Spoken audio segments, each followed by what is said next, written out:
O Mota ameaçado, a guerra contra o STF, o Congresso STF, ganhou, podemos dizer assim, ares de filme da Segunda Guerra Mundial. Por que essa guerra é importante? Porque também coloca em jogo o Centrão. Tá? Eu acabei de ver uma notícia no Metrópolis. O que acontece? O Centrão está articulando usar a mesma estratégia do PL de Bolsonaro, que fez lá com Ramagem, para paralisar o processo de um deputado maranhense do União Brasil, Juscelino Filho, e consequentemente de outros deputados. Por isso, Hugo Mota resolveu peitar o STF. A gente vai ver aqui o que o Peter do canal OneCapsule tem para falar, e a gente vai reagir ao vídeo dele. STF, que derrubou a decisão da Câmara que havia trancado a ação de Bolsonaro. Bem, não tem novidade nisso daqui. Eu falei para vocês que o STF iria derrubar essa ação, coisa e tal. E o fato de ter derrubado tão rápido, de ter dado tempo de nada, de já logo em seguida ter feito isso, mostra mais uma vez aquilo que eu falo para vocês. O STF está encarando isso como uma corrida. Só que é uma corrida que eles estão perdendo. Isso aqui agora foi jogado para o confronto entre o Hugo Mota e o STF.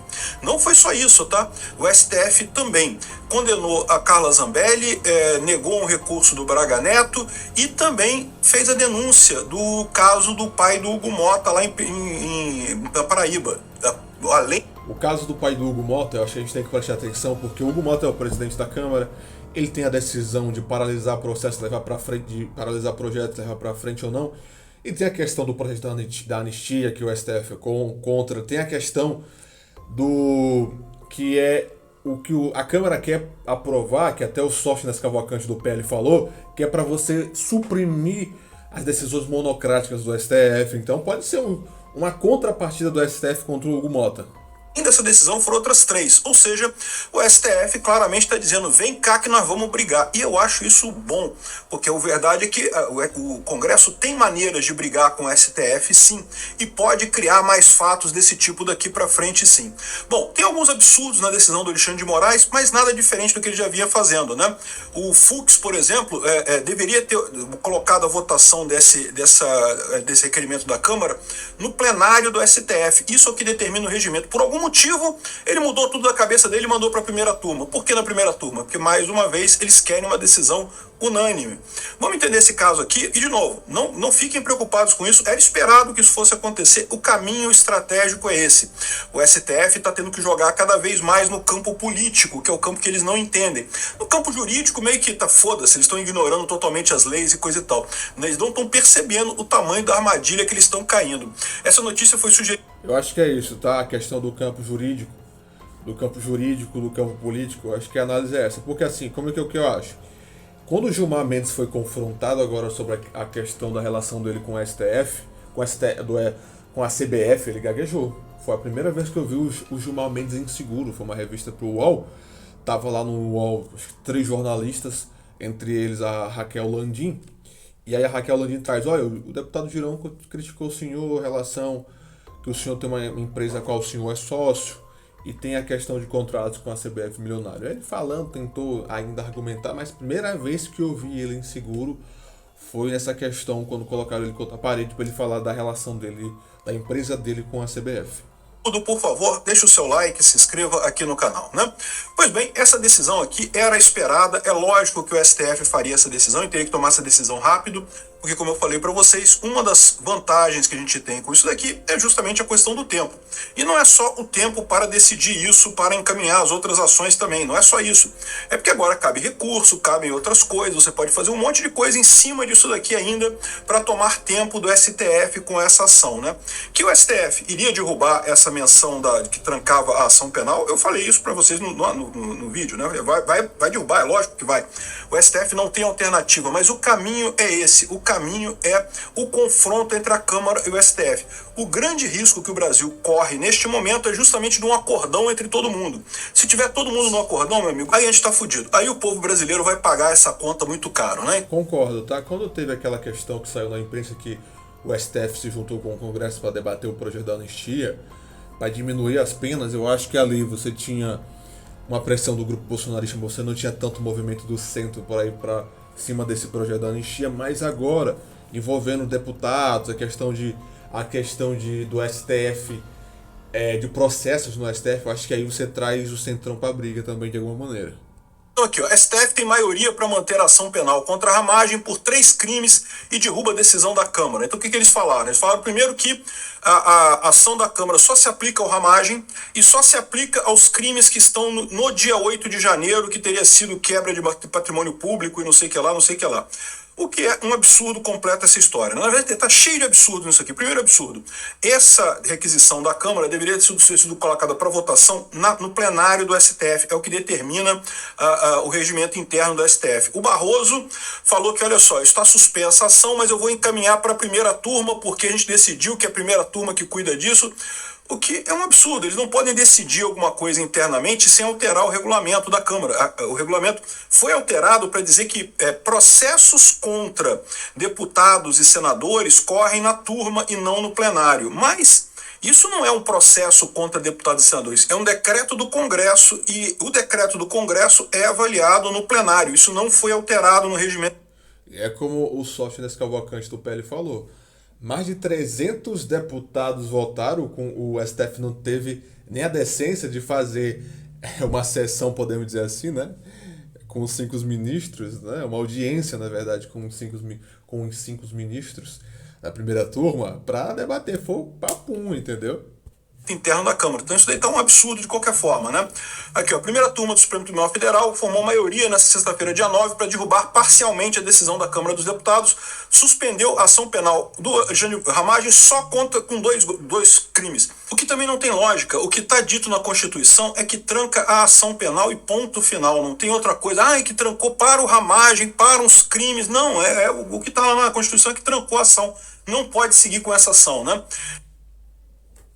Quem são vocês? O Centeria outra vez. Cada acampamento do MST, o assenta. Pode seguir com essa ação, né? Bom, não foi só isso, tá? A visão do pessoal da Câmara é que, além do voto ter sido... Ao que tudo indica, teremos um programa... Esse é um absurdo, nós vamos acontecesse, mas foi um voto politicamente provocativo, é o que disse. Das contas é isso daí, né? Já definiram isso daqui. Bom, não foi só isso, tá? A visão do pessoal da Câmara é que, além do voto ter sido um voto esperado, era esperado que isso acontecesse, mas foi um voto politicamente provocativo, é o que disse o Zucco, porque justamente mostrou que o STF quer responder, quer brigar com a Câmara. O STF está querendo partir para a política. Já está mais do que claro isso, a gente sabe disso. Mas a gente tem que forçar isso mesmo, que o STF vá cada vez mais para o lado político, porque é o lado em que eles têm menos controle das coisas. Por que eu acho que o Peter está dizendo que ir por mais pro lado político? Porque quando o STF vai pro lado político, você consegue questionar mais as decisões do STF, fica mais evidente os erros. Se eles vão pro lado político, logo eles vão ter que fazer política. Logo as decisões políticas que não deveriam ser ou não deveriam interferir no judiciário acabam deixando os ministros vulneráveis. O lado em que eles se queimam mais rápido, né? Aqui, ó, a decisão de Moraes não é apenas juridicamente abusiva, ela é politicamente provocativa e institucionalmente insustentável, né?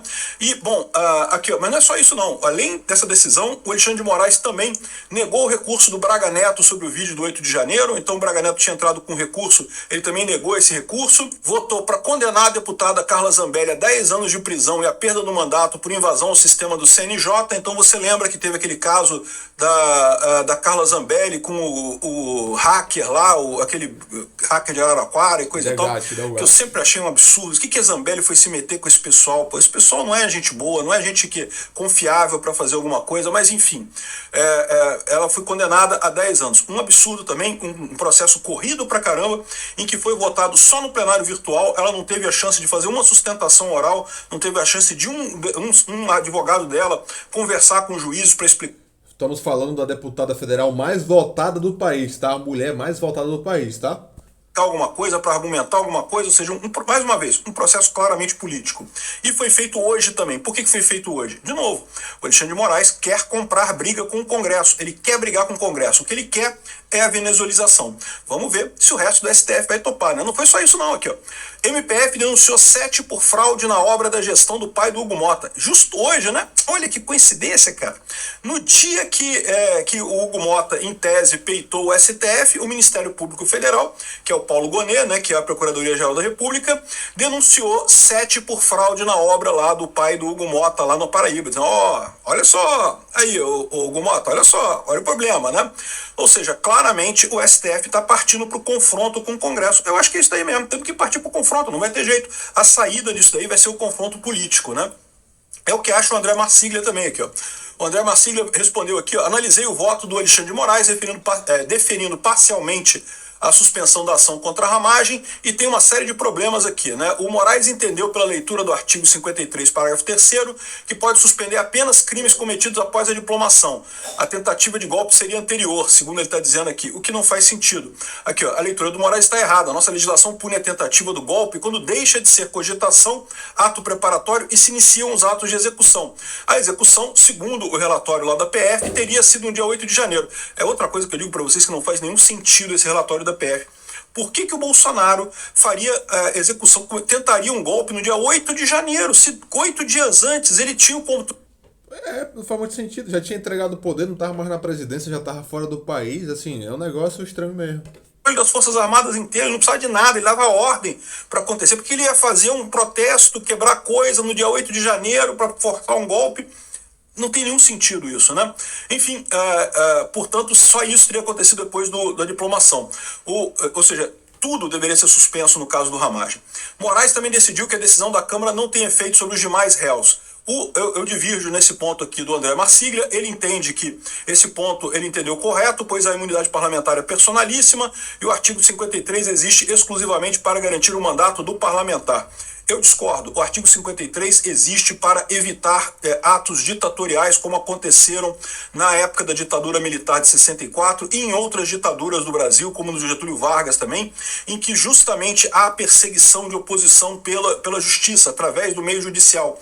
O artigo 53 antes de mais nada, não é apenas para proteger o parlamentar, é para lutar contra ditaduras. E não é por acaso que é um artigo que pode ser usado neste momento contra o Alexandre de Moraes. Então, eu discordo dele nesse entendimento. Mas aqui acho que o Peter entendeu errado, tá? Porque o que o André está dizendo é que a decisão de Moraes da Câmara em relação ao que aconteceu da votação não tem efeito sobre os demais réus, é verdade.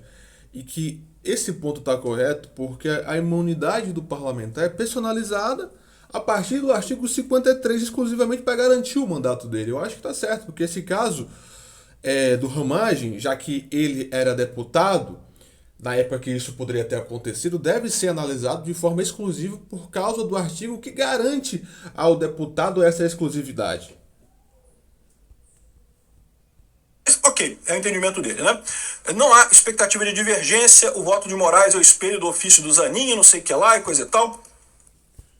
Tá, esse ofício do Zanin o que foi? Foi um ofício que o Zanin enviou à Câmara dizendo que a Câmara não poderia suspender os processos contra a Ramagem. E aí meio que confrontou a Câmara, o Hugo Mota ficou muito irritado, reclamou com líderes, reclamou até com o Lindbergh do PT. Foi uma afronta esse ofício, mas o que dizem nos bastidores é que, como o presidente só pode enviar ofício para outro presidente, o Zanin enviou. Mas quem teria, de fato, orquestrado o ofício para a Câmara seria aí o Alexandre de Moraes. Aqui, olha a conclusão dele. Dentro do campo jurídico, a discussão fica limitada. O Congresso só conseguiria fazer o STF recuar ou negociar se o pressionasse pautando temas indigestos à corte, como anistia, impeachment de ministros ou fazendo alguma PEC sobre o tema. Mas para isso o Congresso precisa estar institucionalmente unido para mostrar força. O que ele quer dizer com isso? Hugo Mota precisa embarcar nesse negócio. Eu acho que não vai ter jeito, o Hugo Mota vai ter que fazer isso. Se não for dessa vez, vai acontecer em algum momento. Por quê? Porque o povo brasileiro quer que o Congresso bata com o STF. Os deputados sabem que o povo brasileiro quer isso. E sabem também que 2026 está chegando. É a corrida. Todo mundo na corrida. Os deputados sabem que precisam fazer coisas rápidas contra o STF. E nessa história, a situação do Hugo Mota vai ficar insustentável. Ou ele faz alguma coisa, ou ele vai perder totalmente a credibilidade dele, né? Aqui, ó, aconteceu óbvio, serve para mostrar aqui, ó, STF tem maioria para manter a ação penal contra a Ramagem. Só para confirmar aqui, né? O confronto STF e Congresso, caso siga, deverá ser no campo da política, no jurídico é inviável. Ou seja, o Congresso tem que tomar ações contra o STF, aprovar anistia, aprovar outras ações. Aí você fala assim, pô, mas o que adianta se aprovar outras ações, se aprovar outras PECs? O STF vai tornar inelegível também, vai tornar impossível também, mas cada vez que ele faz isso, eles perdem um pouco da credibilidade deles. Fica mais óbvio para todo mundo que o STF está agindo politicamente. Então, cada vez que ele faz isso, há uma intromissão entre os poderes, o que disse o Hugo Mota, presidente da Câmara, tem que respeitar. Se o STF se intromete na relação entre os poderes, claramente que a Câmara também vai poder se intrometer quanto em relação à questão do Judiciário ou STF. Eu quero ouvir a opinião de vocês, o que vocês têm a dizer sobre a análise do Peter. Acho que é isso aí, tá? Acho que o confronto entre STF e Congresso é inevitável. Pode vir uma rápido que a gente possa imaginar.